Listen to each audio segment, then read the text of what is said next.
dude, in 2016, I grabbed my dad. I said, hey, we're going for a walk. We'd never gone for a walk together in my entire life, or his. And I was like, well, you're going to get in shape, and this is how we're going to do it. And I'm going to coach you in person for a while, is when I was rolling off Gary. And like, you know, so yes. So when you stopped coaching Gary and you moved back to Minnesota, did you know that you were going to coach your dad, or did you not know until you moved back? So I was back for 4 months. I wasn't really sure where I was going or what I was doing. I don't remember.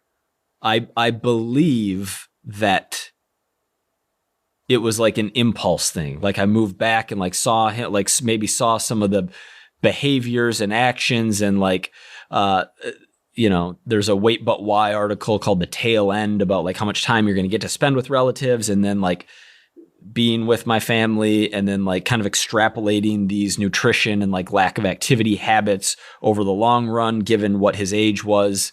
You know, I had no very little interpersonal communication skills, like very blunt hammered it, and he's receptive to that. But it was like, yeah, like we need to do better on nutrition and working out. I'm going to coach you in person. Like, let's do this. And I remember the first month, he'd complain all the time, like to my mom and my family, like really was sore all the time, like really didn't like it.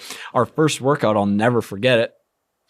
We were doing the warm up outside, kind of at my house. It was nice outside. It was August 2016, and he's struggling through the warm up, and he's like, you know, this is good for today. I feel good. I'm gonna go rollerblading around the lake. And I was just like, that's not your lift. Like, you're not good. Like, okay, but we're still going to do the lift today. Like, he was trying to like find ways that he historically had worked out. He's a hockey player, like, and yeah, it was just kind of blunt force. And then, you know, he was very receptive to it. Obviously took a lot of sacrifice and hard work. And on the nutrition side of things, like he was very, you know, dialed in, mostly with food choices and meal timing was how he ended up losing fat.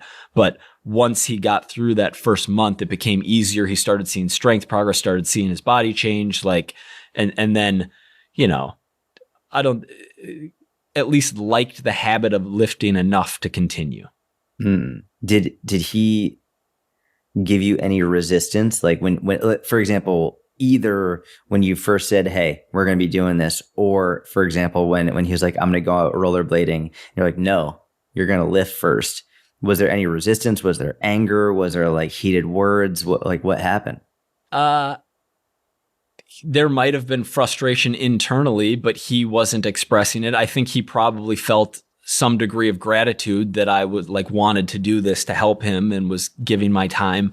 There was I mean, he jokes about this. I don't know how serious it was, but he's like, you know, he's back. Michael's back here, like training me, like spending time with family. He's been out in New York for the last however many years. Like, if I don't do this, and he ends up like, basically my mom would be pissed if I like went on to do another project and left Minnesota because he didn't want to work out.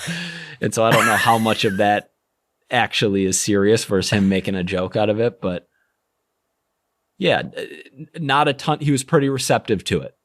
He was pretty receptive. So when you first went back and you're like, hey, we're going to start doing this, he didn't ask you. He didn't say, hey, Michael, I want your help. You were just like, hey, no, we need to get you in shape. Yeah. And did you say, hey, this is the time we're going to work out. This is like, we're going to go to this gym at this time every day. And you're just going to do what I say. Did you just lay it out for him? Yeah. It was 3 days a week. I mean, I asked him what time, and we kind of like agreed on times that worked. And yeah, that's what we did. Did you drive together to the gym? No, I was living at my friend John Arnold's condo at the time. He had like a little den area. So we'd go meet at the gym. Did you work out with him, or did you work out before/after? After. I was coaching him. Got it. Okay. And then, and nutrition wise, like, were you watching his nutrition closely, or? He had like ups and downs with nutrition over the years. And no, I wasn't watching his nutrition closely. He was mostly eating protein and vegetables, and he never was a big breakfast guy. And so it was basically eliminating snacking and coffee in the morning and then protein and vegetables. And if I need snacks, I'll have like a Quest bar or a Kirkland bar rather than, crackers or chips or something along those lines. Got it. And now he's in it. Does he still train 3 times a week? Does he do more? He was training 4 times a week for a long time. He's gotten obsessed with pickleball.